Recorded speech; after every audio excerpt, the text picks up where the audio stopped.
Ready? Hey! How's it going? Good. How's it going? Good. How hot is it over there? I'm not that far from you, Like, but I am in the valley. no, you Uh, are. Like, it's like 100 for sure. no, it's like 85. Oh, really? Yeah, no, it's nice. Nice. All right. So, thank you everyone for joining. So, basically, yeah, we're going to talk about voice acting, video game voice acting. So, I guess we should tell people how we know each other. We're both from Montreal, hmm where lots of video games are produced. Yeah, that's pretty much how I got my start in video games.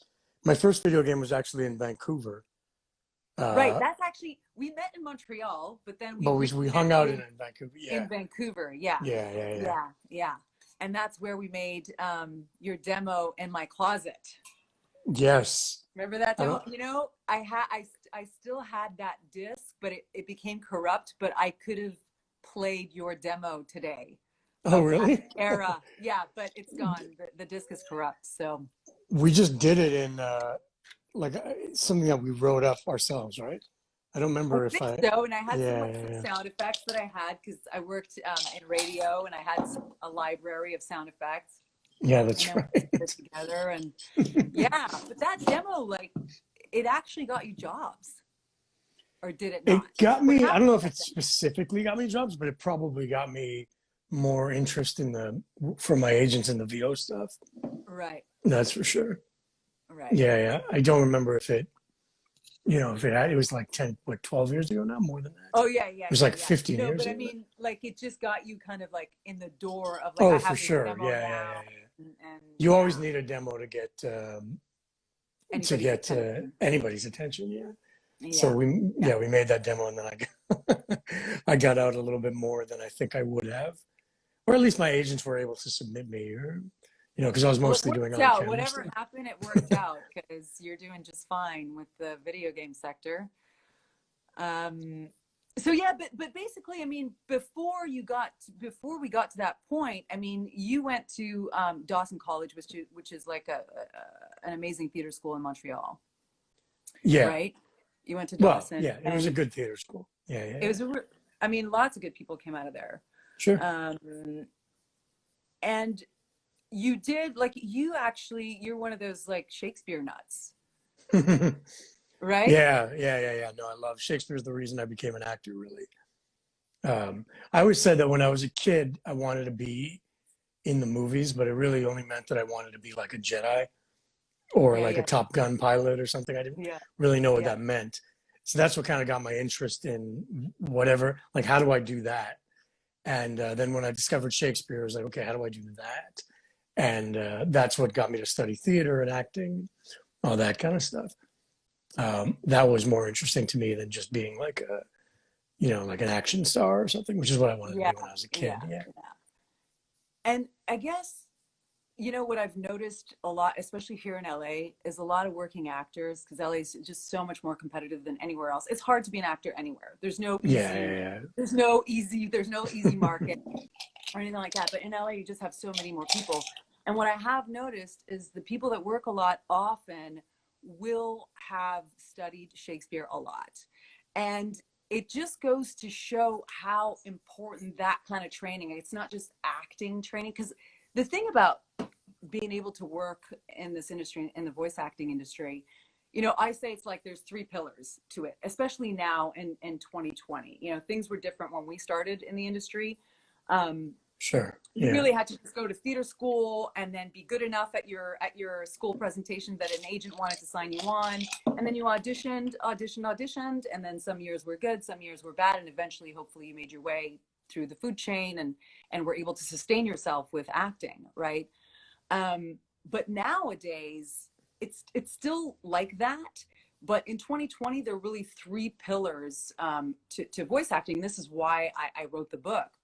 And it's really like the foundation of what we talk about all the time, which is the acting. And it's not just taking, like, I had this one guy reach out to me one time and he was like, okay, so I've done the acting classes, check. I've done this, check. And I was like, no. I was like, wait, there's no check on the acting. You just have to keep doing it. There's no like, Yeah. I've done, you know, one semester, or I've taken so-and-so's class for a few months, like their term, and then I'm done.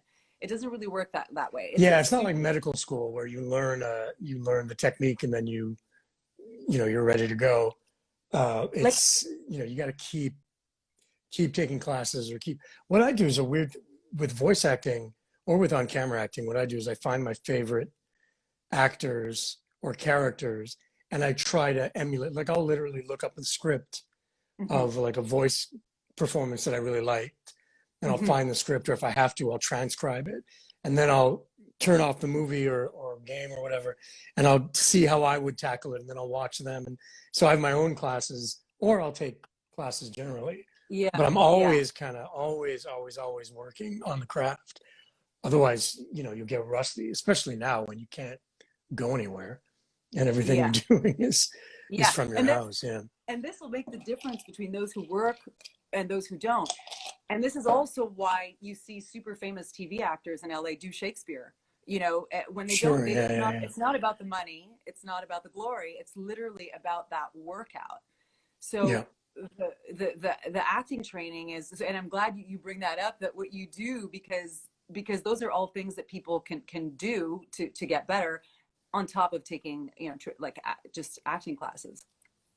But so, what I was saying before was that it's like the 3 pillars of voice acting, which is really the acting, like we've been talking about. Now there's a technical part, which is you have to have your own studio, which you didn't need for the before. most part nowadays. Yeah, I just spent a big chunk of change. You helped me out with like getting the booth properly, soundproof, getting the proper mics, getting the proper preamps, getting the proper programs. Because I mean, look, I've done now since. I'll give you a quick story about what happened since COVID hit. So I had a performance capture gig that was going to be shot up in Montreal. And I was really excited about it. First of all, because I got to go home, a paid trip to go home. Yeah, awesome. And I was like, okay, that's amazing. I'm super excited. And it was going to be 2 weeks of work, which was probably going to be, I'll just be honest, it's probably going to be $20,000, is what I would have got for it. Yeah. And COVID hit and it got canceled. They actually were like, well, do you want to come up in quarantine for 14 days? And I thought, well, if I do that, then my family's going to be stuck back in LA, and I don't even know if I can get back into the United States. And then by the time I was making those decisions, they just canceled the whole thing because it was unsafe to go in general. So I was, really, first of all, when you lose like 20K, the way actors' minds work is you look at every dollar you make goes, okay, that gets me to a year from now. That gets me the next day, so you start going in, when do I have to dig into my savings? Hopefully never. Yeah. So this $20,000 will get me to May. This $20,000 will get me to September, whatever. So when you lose that, you're like, important. That's actually kind of important, because you can't be auditioning thinking about money. So when you know the money coming in, you're like, I won't have to worry. I can just focus and do the job and not be desperate about it, right? So that got canceled, and I was really upset. And then they called me a few weeks later, and they said, okay, look, we're going to mocap it later, but you're going to have to mocap to your own voice because we're going to record it. But no studios were open yet. So we need you to figure out a way.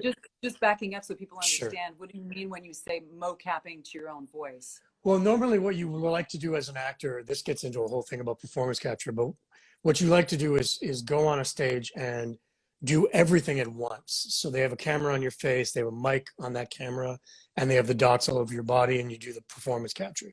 It's called full performance. So you go and you do it, and that's it. That's all you get. That's all you need to do. When you mocap it, normally that means you're not capturing your face or your voice. It's just the motion, literally the motion capture. So somebody was going to do your body work for you? Essentially, now they said to me, well, look, maybe we'll mocap it with somebody else, or you'll come in when this ends, but we need your performance. So what we need you to do is to make sure that you have a good mic and a good setup. And so I said, okay, well, look, I'm going to get $20,000 from this gig. So if I spend $2,000 and get everything set up properly, it's probably worth it. So Yeah, that's sure. what I did. I made sure that everything was good. Lily actually gave me or lent me a really good mic, so I didn't need to spend the money on that mic. But then, oddly enough, once I had everything set up and I did the first test with them, they said, everything sounds great, but we're recording. They were allowed to go into studios in Toronto. So they said, we're recording our actors on Newman's, which is a type of microphone. So Yeah. they mailed me a Newman. No way. That's Yeah, but I don't hilarious. get to keep it. I had to give it back on Friday because we finished That's last funny. Friday. But it's But they maybe mailed me full a of Newman. COVID. Could be full of COVID. It could be. But they mailed me That's that, and hilarious. then I had to build everything. This is all getting to your point of nowadays it's good to be able to go, look, I'm in LA, but I can record from home. You don't have to rent me a studio. You don't have to pay to patch me in or to, source connect or whatever. I got all that. So it makes you much easier to hire. Yeah. Literally, I'm not even kidding, literally 2 hours before I got on here, I got offered a job and they said, can you record from home with Source Connect? And imagine I said no, I would have lost, like, it's a really good gig. And I was like, well, I don't know. I would have lost that gig. And that's not something I auditioned for. They just asked me because of my resume and they know me. And I would have lost that gig if I hadn't been prepared to say, yes, I can do it from home. Yeah. So you're right. Being able to So do it from home is a huge thing. yeah.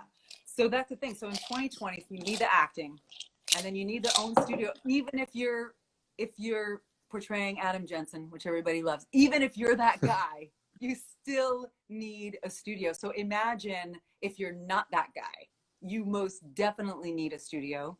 So that's number two. And then number three, which is something that you don't really need because you have all the support and you came through in an era and you had the talent and you worked really, really hard. So you're kind of coming up the traditional way, which is with an agent, right? But now in 2020, there's so many more voice actors than there were when we started, Oh, and God. The more actors than in there were, general. Yeah. before. Yeah, just actors in general. It's just so as a result, actors now have to go out and get their own work.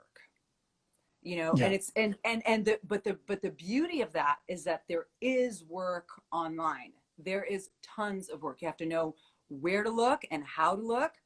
But and basically that's why I was just kind of explaining to everybody why we're here, is because I wrote these three books, and they're basically like a roadmap for 2020. Like, you want to get into voice acting now, that's what you need. You need the acting, you need the technical part, and you need the entrepreneurial, which is you need to be as excited about acting as you are about getting your own work. And that's a new reality that is just inescapable. And it in some ways, back in the day, like, voice acting was a kind of a small little circle, like especially in Montreal, for example, where we're from. There was only a little group of people who did it, and we're the ones that got all the work because you're in Yeah. that circle. Yeah. So if you're in that circle, you're happy, you're like, this is great, awesome, I'm in the circle. It was almost like hermetically sealed. Whereas now that's all gone. Now, of course, I'm not saying don't get an agent and don't try for that. But what I'm saying is, even if you're watching and you want to get into voice acting and you're like, well, I'm just starting, I don't know, is it ever going to work? How can I do this? Yes, you can do this on your own. Like, you literally can go out there. The world is your oyster. You have to respect the fact that there's really these three pillars that you have to think about, the acting, the technical part, and the entrepreneurial part, which is getting out your own gigs. But if you do all those three things, you can get work. So I just want to put that out there, because I know people are like, how do you get into it? Well, a lot of times now, like in everything now, how do you get into it? You do it yourself. That's how. Yeah. I'm actually finding, so even me, who has gone about it the way of, I got an agent. I have, like, if I count all my agents in every city, like, I have 6 agents. So I got my agents, and they're all looking out for me.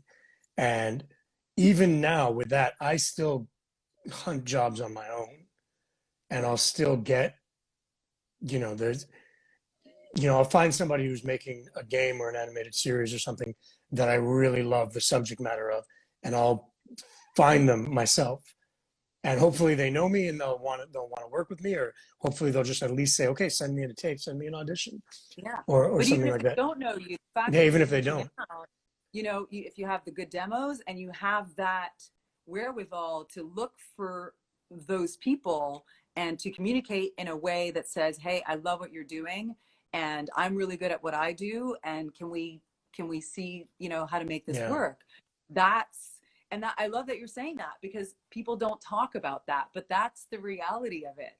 And unless you have that also, that paycheck to paycheck that we're talking about, the going from gig to gig, is going to be really, really hard, and you have to be realistic about the fact that that phone call of your agent that says, hey, you got the job, it's far and few between those times that you have to go out and dig Oh, for sure. and like we talked about last time we saw each other, you're creating content as well. Like, you have to create your Yeah. own, you have to do it your own way. There's no more sitting back and doing anything, so if you Yeah. want Waiting to, for the phone call is not the way to pursue in any acting, whether yeah, voice acting or on but camera. exactly, Yeah. in any business, and it's Any business, I no, guess. Yeah.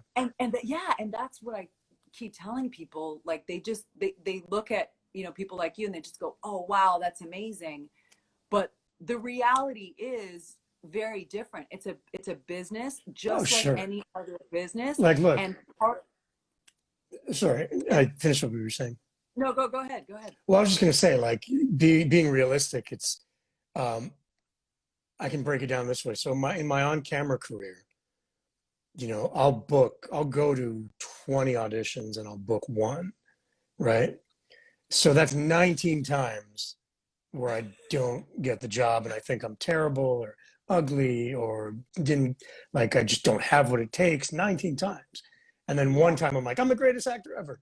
And in yeah, yeah, voice, yeah, yeah, yeah. that's it's tripled.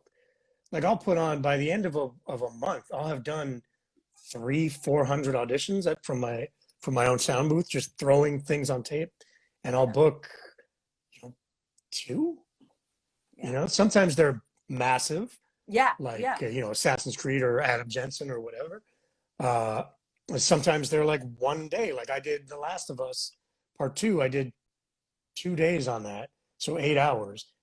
If you listen for me, you can hear me in the game. But that led. But here's what you were speaking to. That formed a relationship with that casting director, which led to another game, which is the lead character that I'm doing now. So it's all the hustle. It's all the hustle. You can't just sit back and wait. Yeah. Is my point. So I wanted to ask you. So the two first pillars are relatively self-explanatory, right? Take classes, learn how to do the performance properly. I mean, you fill it out in much more detail in your books. And then the second one is the technicality of the sound booth and working from home and stuff like that, which you also talk about really well in your books. But the third thing is going out and getting it yourself if you don't have an agent, if that's the other path or the path you choose to take. How do you find these things? What is Well, it? I there's know the answer. I'm just asking you. I'm yeah, just yeah. asking you to tell Well, me. no, people ask all the time. So this is a great question. And the internet is your best friend. It just Yeah. is. But there's several ways of looking for jobs. So it depends what kind of jobs you're looking for. But say you're looking for video game, a lot of the fans here, people watching, are probably video game fans, and that's probably the sector they want to work. But another thing we should also talk about that is that to sustain yourself doing the fun part, the video game fun part, you have to do some other stuff like commercials and narration and other stuff, which you're also very, very, very good at.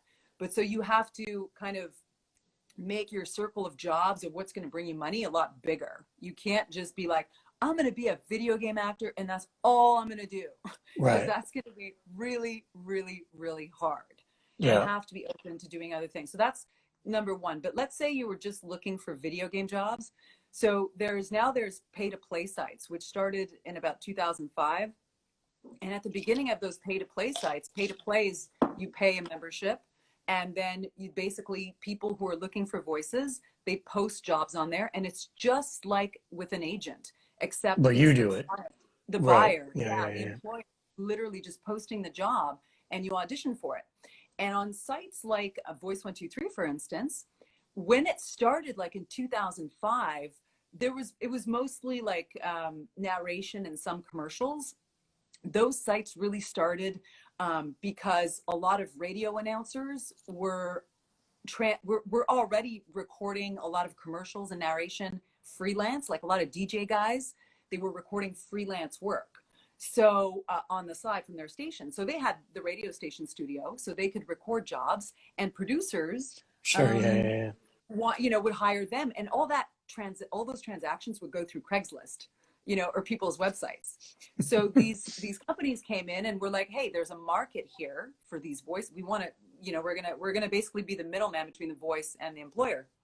So these sites started, voices.com, Voice 123, and now there are video game jobs on there. There's not Sure. a ton, but if you're a great video game actor, you can it's a great place to cut your teeth, because there's not going to be a lot of people who know anything about doing a proper video game audition. So the few actors who will be on there can actually nab jobs on there. And exactly as to what you said before, relationships are built. Like, people who are hiring you now will probably be hiring you in 5 or 10 years. So whatever efforts that you're doing building relationships now, that's just only going to grow over time. So pay to play sites are one area people can find jobs. Then there's so many Facebook groups, and there's tons of casting I didn't notices even on, think about that. free. Yeah. They're free. People can just go on there, join all these groups. Like, literally, you just punch in, like, you can even probably punch in video game group, but if you can punch in for voiceovers, there's casting notices on there, and people are getting jobs. And guess what? They're getting decent jobs, and then guess what? They get an agent, and then they get, that wheel starts to turn. They continue to work. So they're really, and then another thing that you can do is look at video game producers, exactly what you said that you do. Look at video game, like, if you're a fan of a video game, look at who produces that. Yeah. There's ways to find those people. So that's what I did.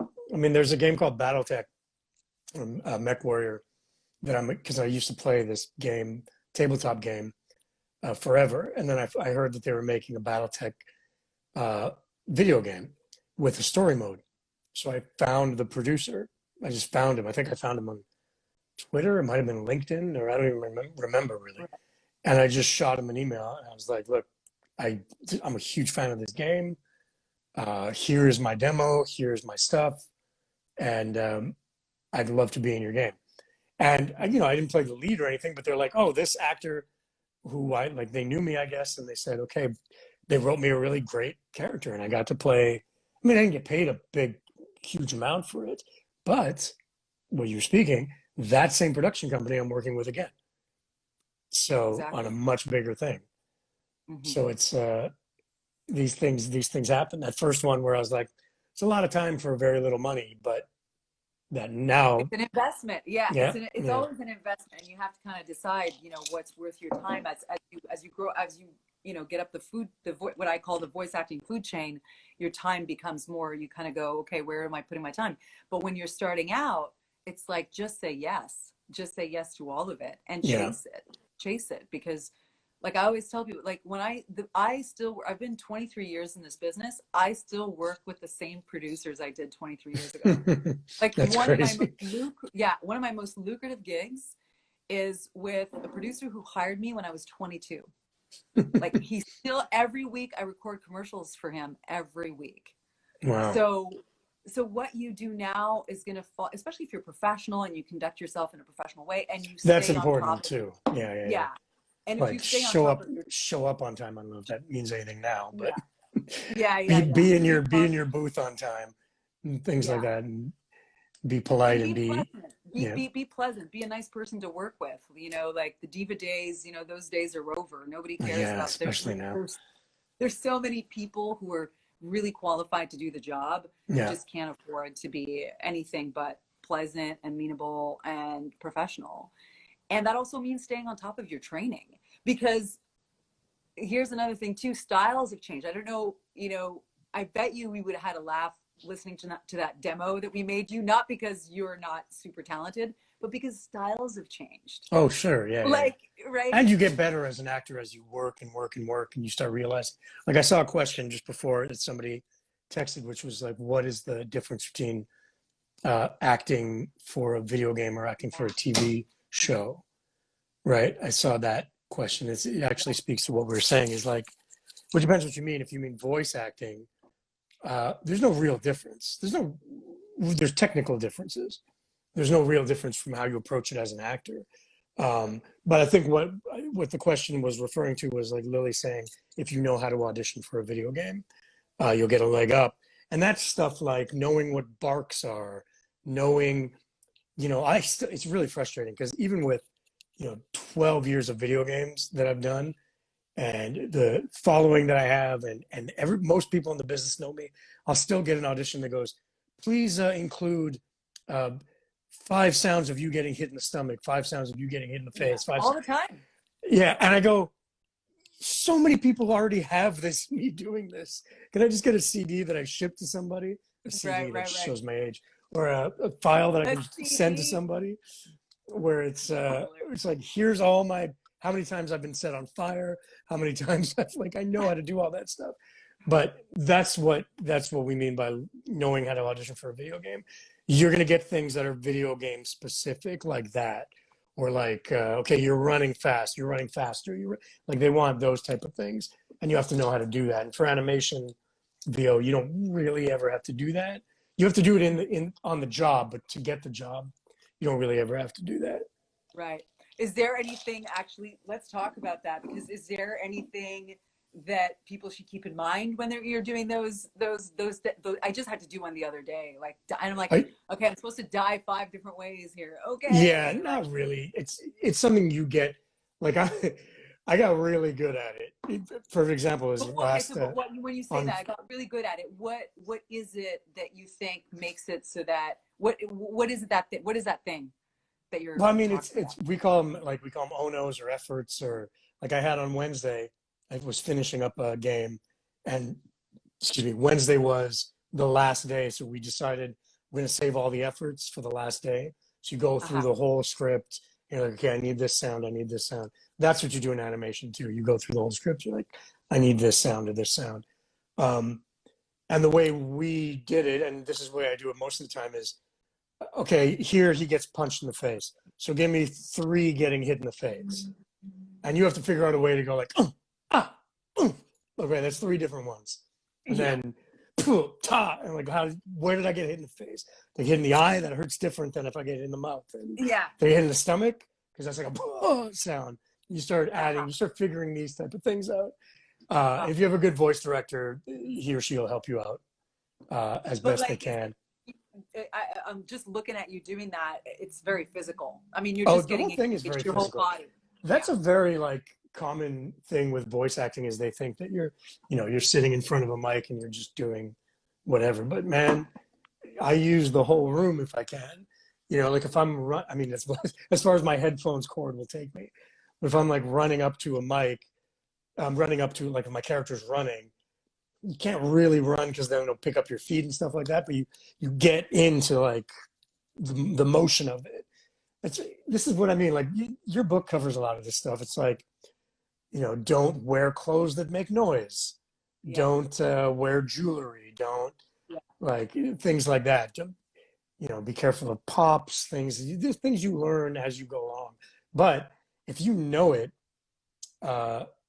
one thing that was fun, this speaks to this. One thing that was fun about coming to LA and being kind of new to LA, but very experienced, was that people that I worked with were surprised at how quickly and how good I was at doing these like technical things, or hitting the right notes, or taking direction really well, and being able to. I pride myself on these things.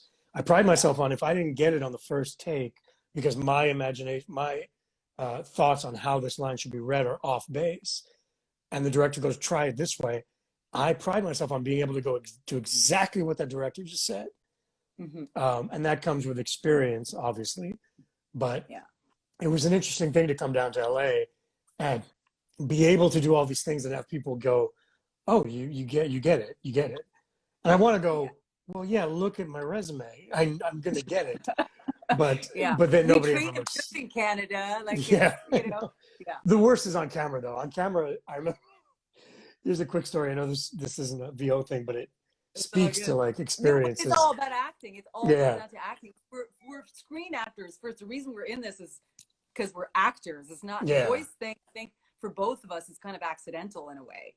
Like, Yeah. it's not, you know, we invested in it, but for me, it was kind of an accident. I mean, we're actors first. So Yeah, I only got my first video game because I auditioned as as an on-camera actor, and exactly. then that switched into more voice work and stuff like that. But I remember doing an audition. This wasn't in LA actually, but this was like a new casting director seeing me, and the character was a nervous wreck. So what I like to do for me is I like to find like a breathing pattern that helps me in the scene. So the character is nervous, so I'm like, okay, he's gonna breathe a little heavy. So he's a little nervous, maybe looking around a bit. So I get in and I start, she's like, action, and I start breathing. She's like, cut. Okay, you don't have to be nervous. It's okay. And That's hilarious. I really I wanted to say, I just handed you my resume. You could see that I have 25 leading characters on camera. Just look down. Just look down. I'm not nervous. But that's what you have to face as an actor, especially here.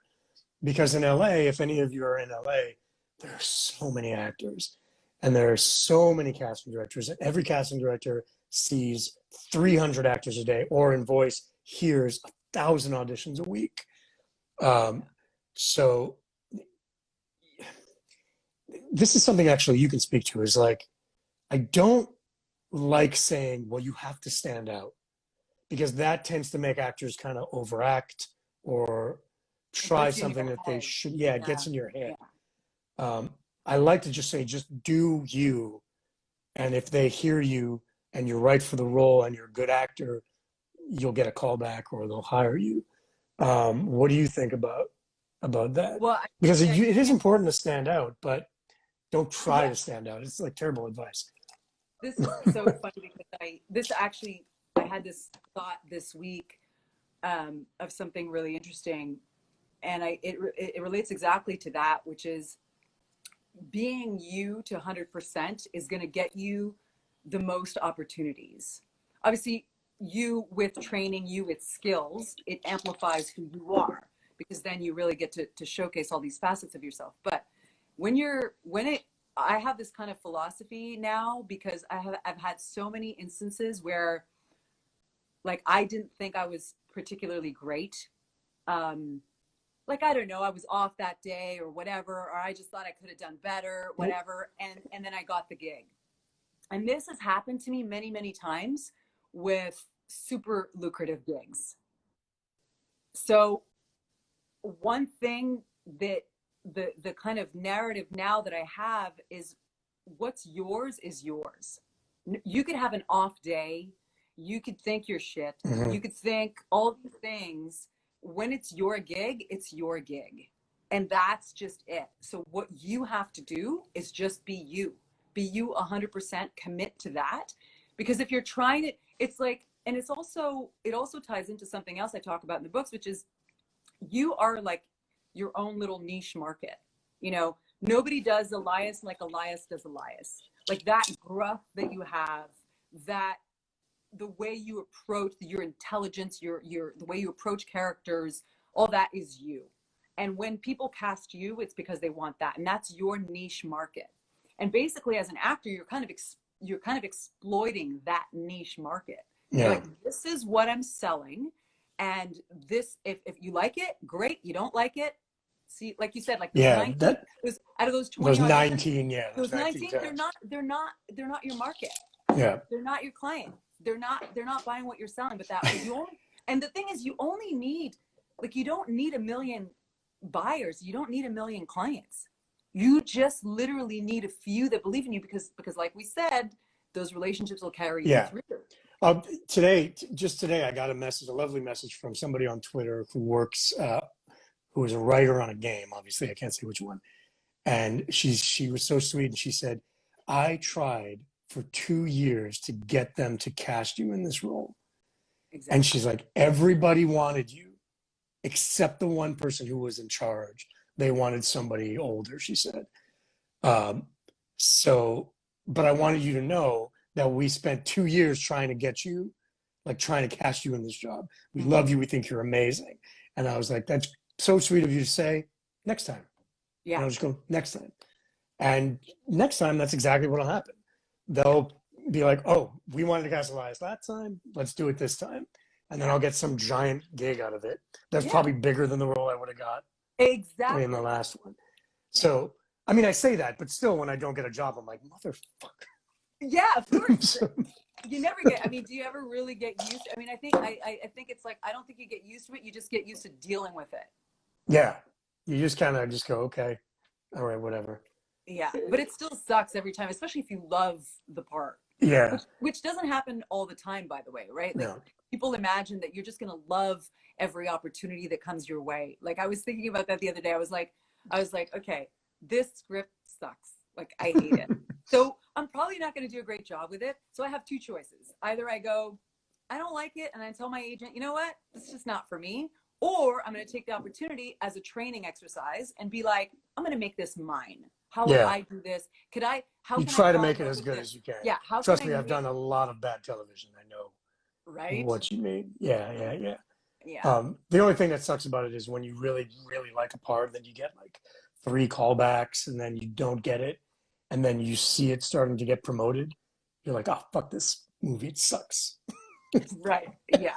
Yeah. That hurts. That's the only thing. But that's the actor's bane, right? Yeah. It's what you have to deal with. Exactly. Yeah. Exactly. I mean, people, it's, and I want to just tie this up because I know you have a lot of fans of, for all your video game work, and in particular, Adam Jansen, but like, it's another thing too, is like we audition for a job. We don't know what they're going to turn into. Like, oh, no, not at all. Right? For the most part, you don't. You just have no idea. And it could be like, it could be hated. Like I did this tiny little part in Alien versus Predator, Requiem for a Dream. It's a tiny little part. Yeah. It's a horrible, I mean, here's an example of not being in acting class. Like I had not taken an acting class in a long time when I got cast in that. It's horrible acting. It's just horrible, the whole thing. And people hate this scene. Like people, either they hate it or they love it. It's a very like. I saw it in the theater, Lily. I know. Right? It's freaking brutal. You just don't know. You just don't know how something. It could be hated. It could be loved. But you have to just go out there and just do it. Yeah, you do the best you can, and then for the love of what you're doing. It's not for the glory. It's not for any of that, because most of the time it is not very glorious at all. Yeah, I mean, with Deus Ex, when I got it, they wanted a Clint Eastwood type. I'm like, all right, that's pretty much my voice, and I just kind of just toned it down. I toned him down even more, like even more like less emotive, because that's what we wanted the first time. But then when the game came out, and the character himself kind of became really popular, then I ran with it. But I wasn't expecting to run with it. Yeah. But then what I did after that happened, and this is good advice, I think, is once that character became, relatively popular, I'm like, okay, I'm going to make sure that I'm tied with him, so people know that it's me. And then I, would do Comic-Cons, and I would just write Comic-Cons. I did it all myself. Like you said, I'd write Comic-Cons. I'd email them. I made sure Twitter, I was active on Twitter, and things like that. And I'd just be like, hey, I'd add people who I thought would be interested in the fact that I worked on this game. And it ended up kind of being this big thing for me. Feedback loop. Which ended up leading to, more video games, and a lot of people know me. And that game, like I told you about, that called me this morning. It was somebody I'd worked with, somebody who liked my work in Deus Ex. And they're just like, I just think you'd be perfect for this character. And I'm not sure they would have known it was me if I hadn't kind of taken that thing and gone all in on, it's blatant self-promotion, but it's what you have to do when you're an but actor. that's what we're talking about earlier. It's the entrepreneurial thing. It's very real. Like if you don't hit that, you're the only one that's missing out. But this brings me to a topic that we probably both hate, and I think I hate it more than you even, but that's non-disclosure agreements. Yeah, that's a big thing. I'm on 3 right now.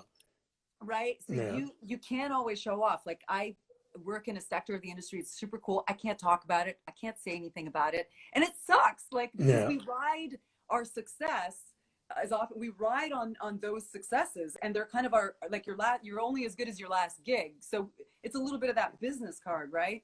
So when you have an NDA and you can't promote that, that's really, really hard. It's something I don't think video game companies in particular, like it's so I'll do like an animated series. Like I just finished an animated series that's coming on Netflix. Before we even like a week after I finished working on it as an actor, there was a press release. And it was like, Elias Toufexis is in this game. That's great. Amazing. Video games, I'm on 3 big games now that would, launch me to other games. Right. Once people know that I'm in these games. Yeah. I can't say it. I'm not allowed. Yeah. And I don't think they get it. I think they have video game companies have a very specific marketing plan, and they refuse to deviate from it, which is, that's their business. It's not my job to tell them how to market a thing. I do think that they should listen. They should listen. I do think that I could help. Like if somebody said, I'm in this game, this will bring my fans your fan to base. the game, but as in other traditional, like in films or TV, they like they said with the animated series. Coattails, yeah.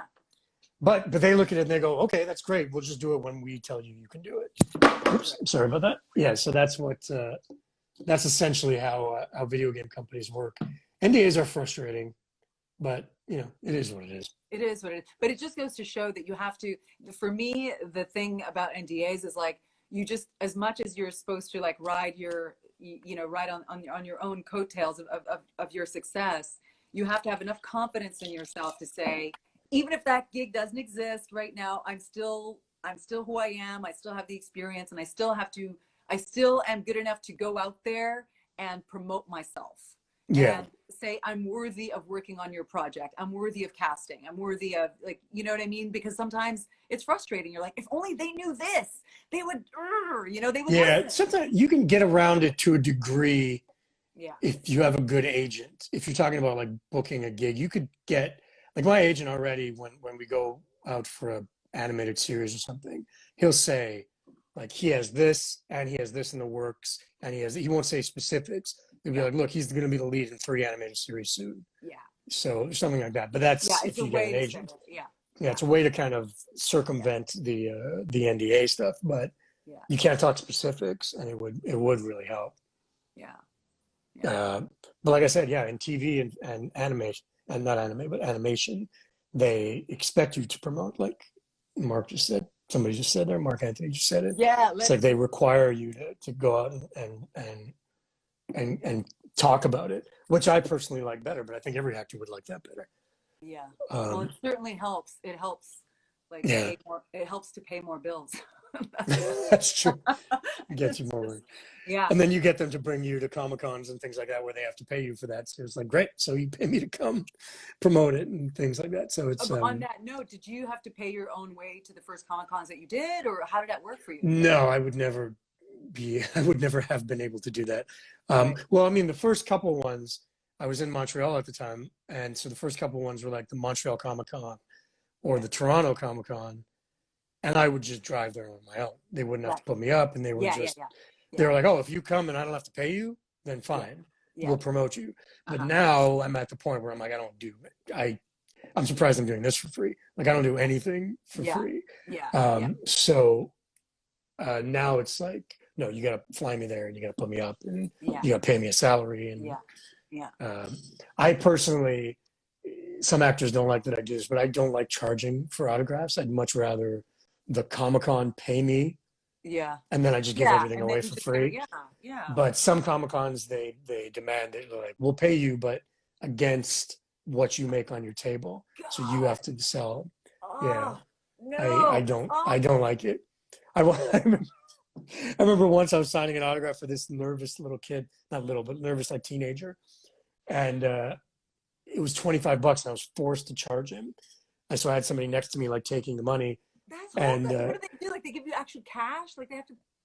Like, yeah, they don't give it to me. Thank Okay. God. They give it to a person God. right next to you. And so the person right next to you is like, it's $25 if you want his autograph. Oh, and I'm man. like, oh, I hate this so much. That's But awful.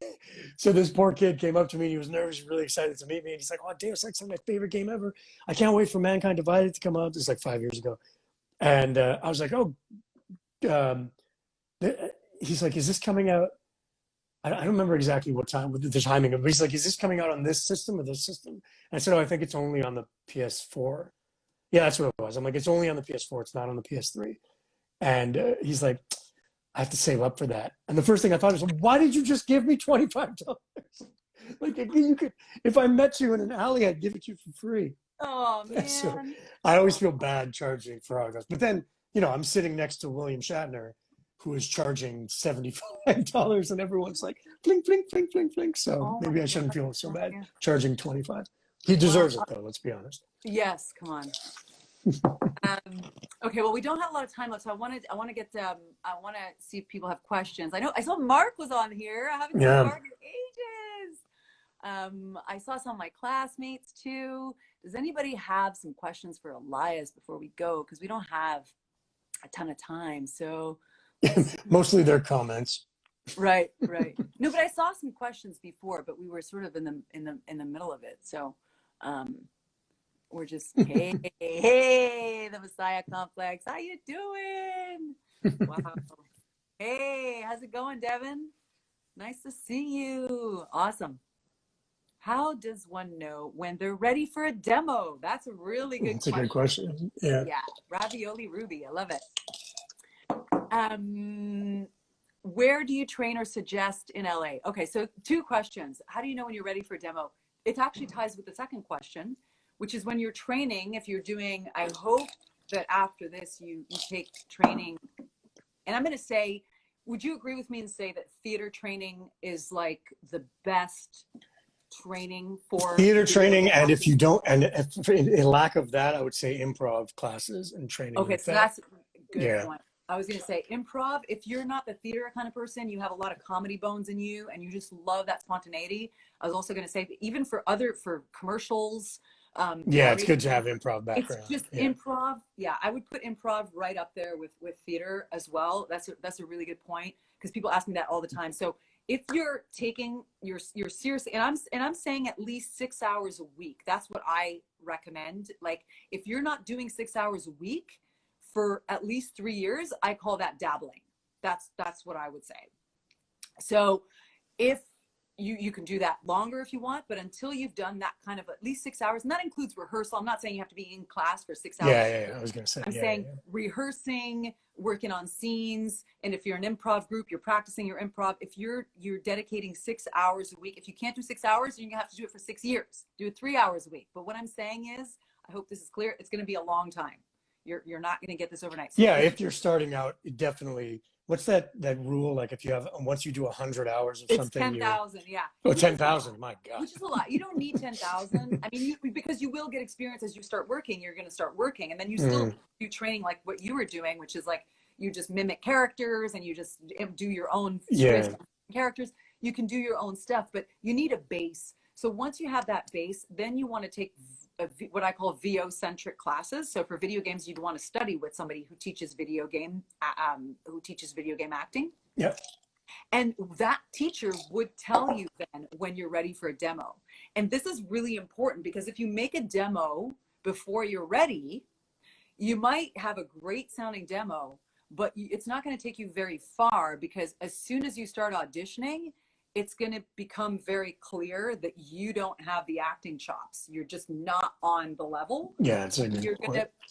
And you're going to burn some opportunities. So you want to save a lot of the stuff for class, all your mistakes, all that. You want to save as much of that for class. and really come out with a demo. Once you have a teacher that thinks, you know what, you're ready to hit the marketplace on a professional level, that's when you should do a demo. Yeah, and then it depends on, so I'll give you an example about how I got my demo done, aside from the one I did with Lili. This is after I did the one with yeah, you. of course, because that But was like, yeah, that was just like, we were just that would winging it. not fly. No, We no, would no. listen to that now and we'd be like, no, No, that doesn't yeah. fly. Great acting, zero production. I don't even know if it was great acting at that point. But Well, what I ended up doing was I would go in for these auditions. This is through my agent, to be fair. My agent would get me these voiceover auditions, and I wouldn't book any of them. I just wasn't booking. And then this was in Vancouver. And then the sound engineer there, I don't know how we got to talking, but he said, "You need a demo. I can make you a demo. It'll be like $300." is it West Wales? I don't remember. This is like 15 because years that's ago. how I did my demo too in Vancouver with, I think it was Coco or Wave Studio. I think it might have been Wave. Yeah. Yeah. Dude, West I don't Wales. remember. Okay. It's so long Anyway. ago. But so what I did was I paid him $300. This is for commercials specifically. And he gave me a bunch of commercial copy, a bunch of scripts for commercials. Yeah. And I picked the ones I thought I could do. And I went in one day and we did a bunch of them and he edited it for me.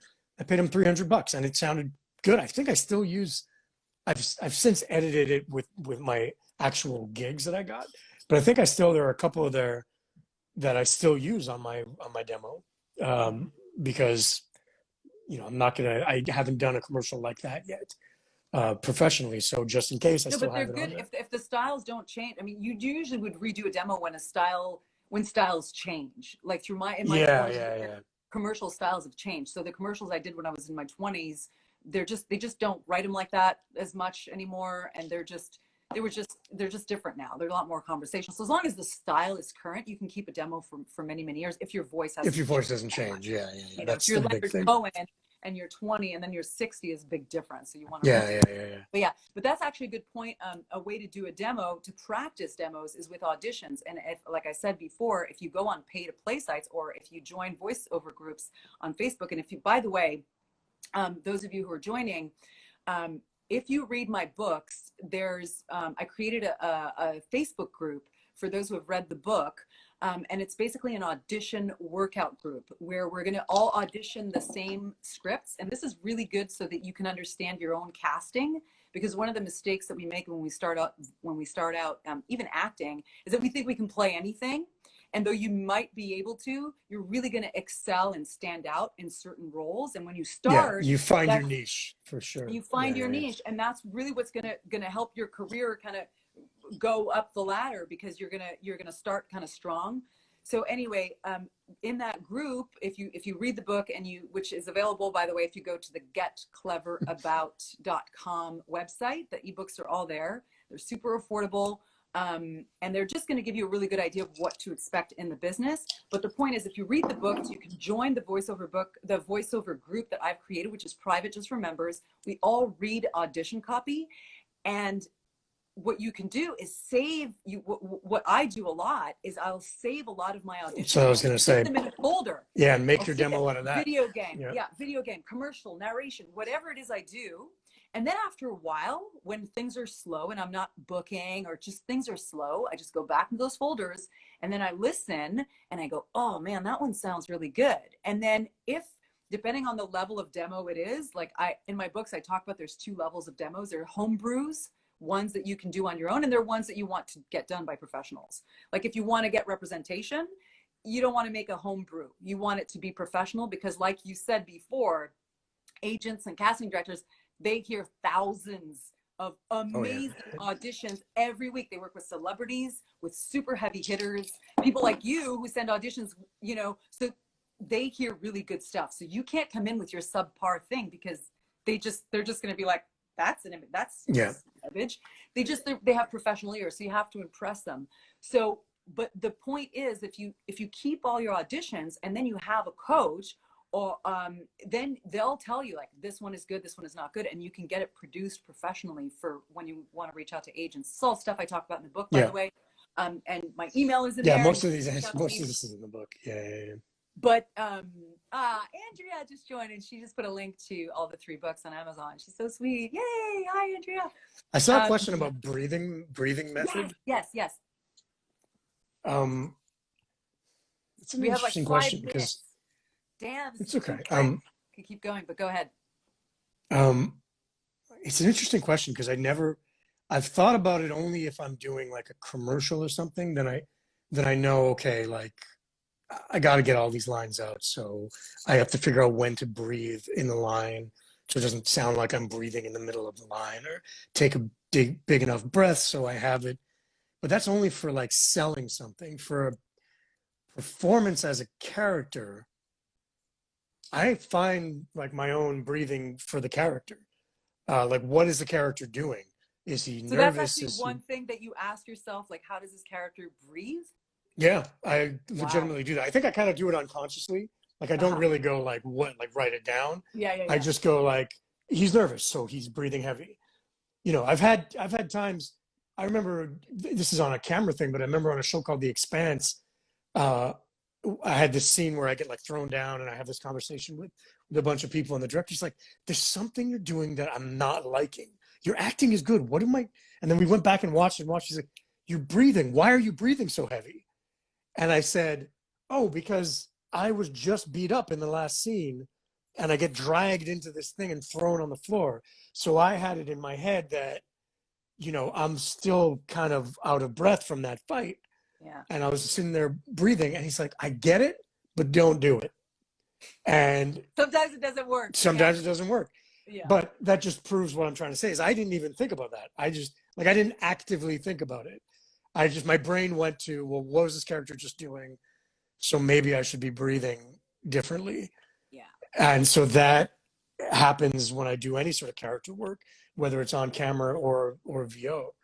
My breathing pattern will change. So I don't actively think about breathing unless I'm trying to sell something, like I'm doing a Lexus ad, and you're like, you have to hit like 4.5% financing about it, like that kind of stuff. You have to think about your breath because everything has to be sold in a specific way. But if you're doing character work, like one of my favorite actors is Joe Pesci. Joe Pesci runs out of breath all the time. I call it the Joe Pesci breath. He's like, "What the fuck is so funny about me?" He's like, runs out of breath. Yeah. Because he's Right. not Right. thinking about that. He's thinking about what the character would do. Right. So with the character, don't worry about your breathing. Unless you're passing out, then you're doing something wrong. But if you're trying to sell something, yeah, you do have to think about how to get the line out without running out of breath. Yeah, and that breath control is something I have to work on because I work a lot in the commercial sector narrations, and this is something I would always do. I'd go before I would talk, Yeah. and then I had to edit all those out, and it actually took me years and years and years to stop doing that. And what really helped me was singing lessons, because that taught Oh, that's me, interesting. Yeah. breath control. And so now what I do is I breathe from my diaphragm, and it makes less noise, and it's also less annoying to clients, because clients would be on the line with me and they'd be like, "Oh, but what about the breaths?" And I would have to explain, "No, I'm going to edit the breaths out. Don't worry." Yeah. But now that they don't hear them, they're like, "Oh yeah, it sounds great." One less thing that they have to be nitpicky on. So we only have 1 minute left, and I feel like there's so many probably other questions in Well, there. look, if you have any questions, I mean, I know Lily's very accessible. You guys can DM me on Twitter, or just message me on Twitter. DM me if I follow you, but message me on Twitter, and I can usually answer most of them because Awesome. I'm stuck at home like everybody else. Yeah, we're all stuck here. But hopefully, stay tuned. There'll be some other events like this. Thank you so much, Elias, for your time, My pleasure. and for embarking with me on this crazy journey. Like, I didn't know this book would get me to this point where we're No, doing really, if you guys are interested in all this stuff is in her books. Like, really. Thank you. Yeah. Thank you. But thanks for being a part of it. And maybe we'll be neighbors soon. So Oh, yeah, she might that'll move be to awesome. she might move to my Awesome. neighborhood. Oh Let's my go God, for a swim. I love it. Yeah. So thank you, everyone. If you have any questions, just email us, text us, DM us, whatever, whatever and it'll be our pleasure. Thank you so much for joining, all of you. Have a great Saturday, and hopefully we'll see you soon.